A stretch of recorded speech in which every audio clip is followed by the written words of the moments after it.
అందరికీ నమస్కారం. నేను మీ విఎస్బి సురేష్. ఈరోజు సోషల్ మీడియా వేదికగా ఒక చిన్న మనవి చేయదలుచుకున్నాను. అదేంటంటే, ఈరోజు ఈ కరోనా పాండమిక్ సిచ్యువేషన్లో వాళ్ళు చనిపోయారు వీళ్ళు చనిపోయారన్న ఫొటోస్ దయచేసి ఎక్కడా వైరల్ చేయకండి. ఒకవేళ మీకు తెలిసినా చెప్పొద్దు. మీకు తెలుసున్న వారు ఎవరైనా మరణిస్తే లేదంటే కరోనా బారిన పడితే వాళ్ళకి మీకు చేతనైతే సహాయం చేయండి.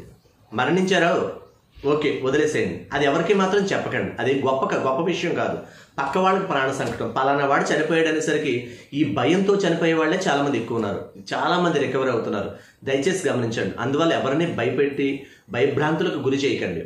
ఇకపోతే మీరు ఎవరికైనా సహాయం చేసేటప్పుడు వాళ్ళ ఫోటోలు తీసి సోషల్ మీడియాలో వైరల్ చేయకండి. ఎందుకంటే ఈరోజు డబ్బులున్నా సరే తినలేని పరిస్థితి, ఎక్కడ తినాలో తినలేని పరిస్థితి. ఇక మన వ్యాపారస్తులైతే హోటల్స్ కావచ్చు, తినుబండారాలు ఇచ్చే ప్రతి షాప్, మ్యాక్సిమం షాప్స్లో వాళ్ళు మాస్క్ ఉపయోగించట్లేదు. ఏమంటే తిరిగి మనపై రుబాబు చేస్తున్నారు. వాళ్ళకి కనీస బాధ్యత ఉండాలి.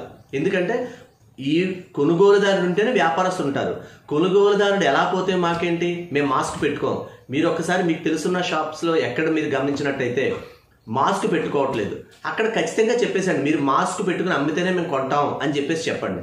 ఆటోమేటిక్గా ఆ అవేర్నెస్ ఒక ఉద్యమంలా మారి ప్రతి ఒక్కరూ మాస్క్ అనేది ధరించే అవకాశం ఉంది. ఇక మీరు అందించే సహాయం చిన్నదైనా పెద్దదైనా సరే ఎట్టి పరిస్థితుల్లోనూ ఫొటోస్, వీడియోస్ ఇవి సోషల్ మీడియాలో వైరల్ అనేది దయచేసి చేయకండి. మీ విఎస్బి సురేష్.